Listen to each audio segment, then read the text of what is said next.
আমার বাড়িতে সবাই হাঁসের ডিম খেতে খুব ভালোবাসে। আজ বানাবো হাঁসের ডিমের মালাইকারি। কিভাবে আমি হাঁসের ডিমের মালাইকারি রান্না করেছি সেই রেসিপি তোমাদের সঙ্গে শেয়ার করে নিচ্ছি। হাঁসের ডিমের মালাইকারির জন্য লাগবে হাঁসের ডিম, যেটি আমি সেদ্ধ করে খোসা ছাড়িয়ে মাঝ বরাবর অল্প করে চিড়ে রেখেছি। আর লাগবে কুচনো পেঁয়াজ। একটা বড় সাইজের পেঁয়াজ আমি খুব মিহি করে কুচিয়ে রেখেছি। 5-6 কোয়া রসুন, 1 ইঞ্চি পরিমাণ আদা, একটি মাঝারি সাইজের টমেটো, 2টো কাঁচা লঙ্কা একসাথে পেস্ট করে রেখেছি। আর লাগছে নারকেলের দুধ। অর্ধেকটা পরিমাণ নারকেল কুড়িয়ে আমি তা থেকে দুধ বের করে নিয়েছি। এবং লাগবে পরিমাণ মতো হলুদ গুঁড়ো, গরম মশলা গুঁড়ো, স্বাদ অনুযায়ী চিনি, স্বাদ অনুযায়ী নুন, 2টো চেরা কাঁচা লঙ্কা, ফোড়নের জন্য তেজপাতা ও গোটা গরম মশলা। আর লাগছে সর্ষের তেল।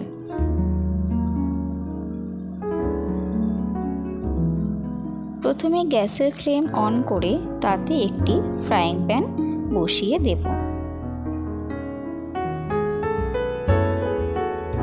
এবং এতে দিয়ে দেব খানিকটা পরিমাণে সর্ষের তেল।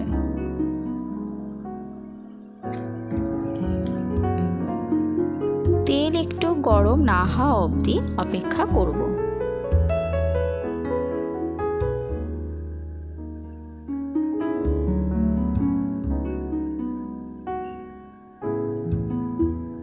যখন দেখব তেল গরম হয়ে গেছে, তখন এতে দিয়ে দেব কিছুটা নুন এবং অল্প পরিমাণে হলুদ গুঁড়ো।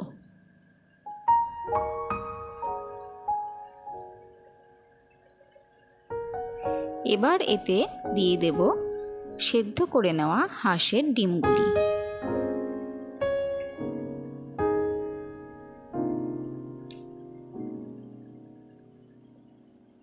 হাঁসের ডিম দিয়ে হাঁসের ডিমগুলো বেশ একটু লালচে করে ভেজে নিতে হবে।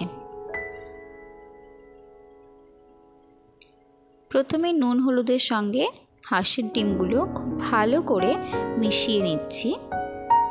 ফ্রাইং প্যানটি একটু নাড়িয়ে নাড়িয়ে হালকা হাতে।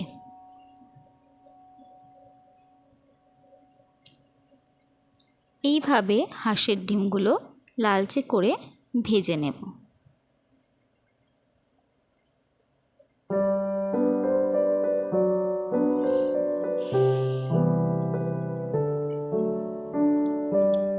হাঁসের ডিমগুলি প্রায় লালচে রঙের হয়ে এসেছে।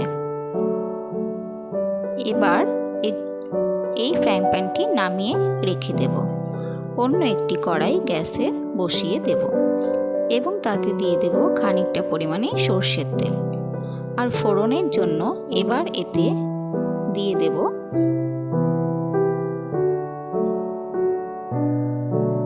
তেজপাতা ও গোটা গরম মশলা, অর্থাৎ লবঙ্গ, এলাচ ও দারচিনি। তেল গরম হওয়ার পরই কিন্তু ফোড়ন দিতে হবে।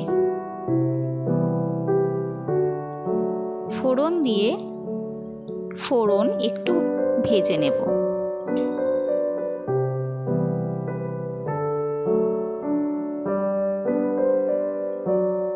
ফোড়ন থেকে ভাজা গন্ধ বেরোলে এতে দিয়ে দেব কুচো করে রাখা পেঁয়াজ। পেঁয়াজ দিয়ে তেলের সঙ্গে খুব ভালো করে মিশিয়ে নেব।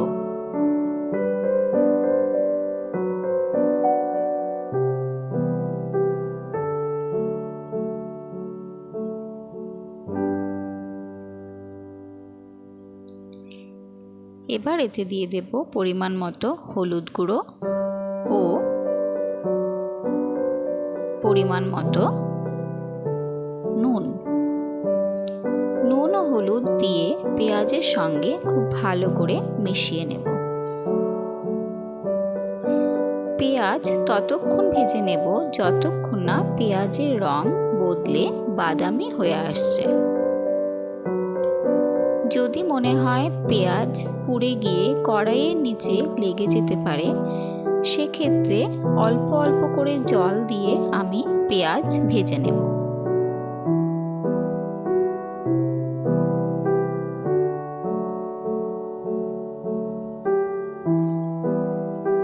যাতে করে পেঁয়াজ পুড়ে গিয়ে কড়াইয়ের নিচে লেগে না যায়। এইভাবেই পেঁয়াজ কিন্তু খুব ভালো করে ভেজে নিতে হবে।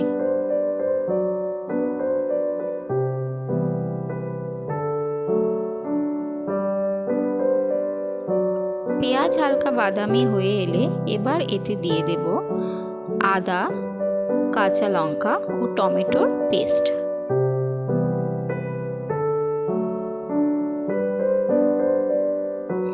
এবং সবকিছু খুব ভালো করে একসাথে মিশিয়ে নেব।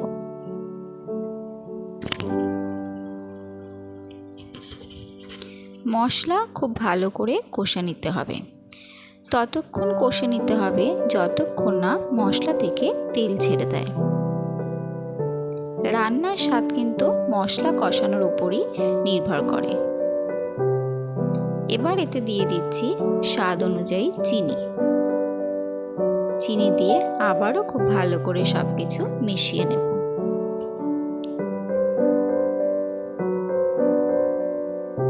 ততক্ষণ মশলা কষে নেব যতক্ষণ না তেল ছাড়ছে। এবার একটু ঢাকনা দিয়ে খানিকক্ষণ রান্নাটি হতে দেব। ঢাকনা খুলে দেখব মশলা বেশ খানিকটা পরিমাণে তেল ছেড়ে দিয়েছে। আবারও খুব ভালো করে সবকিছু একসঙ্গে মিশিয়ে নেব খুন্তির সাহায্যে। এবার এতে দিয়ে দেব সামান্য পরিমাণে কাশ্মীরি লঙ্কার গুঁড়ো। দিয়ে খুব ভালো করে একসাথে সবকিছু মিশিয়ে নেব।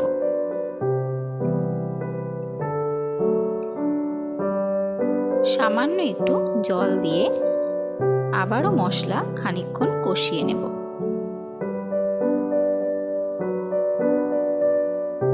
মশলা যত ভালো কষানো হবে রান্নার স্বাদ ততই কিন্তু ভালো হবে।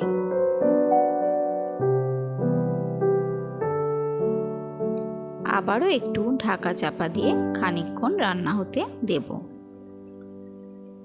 ঢাকা খুলে দেখব মশলা অনেকটা পরিমাণে তেল ছেড়ে দিয়েছে। এবার এতে যোগ করব নারকেলের দুধ।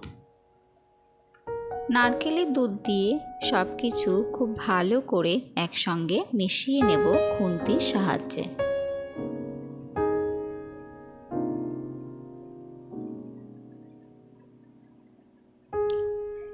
এবার এতে যোগ করব খানিকটা জল। যে বাটিতে নারকেলের দুধ নিয়েছিলাম সেই বাটি দিয়ে জল দিলাম। আবারও ঢাকা চাপা দিয়ে রান্না খানিকক্ষণ হতে দেব। ঢাকা খুলে দেখব ঝোল কিন্তু ফুটে উঠেছে। খুন্তির সাহায্যে একবার চালিয়ে নেব। এবার এতে যোগ করব ভেজে রাখা হাঁসের ডিমগুলি।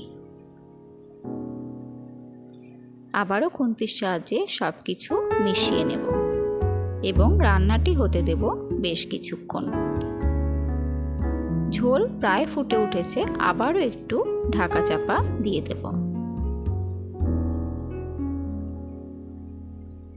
ঢাকা খুলে দেখব ঝোল ফুটে উঠেছে। খুন্তির সাহায্যে সবকিছু একবার খুব ভালো করে একসাথে মিশিয়ে নেব।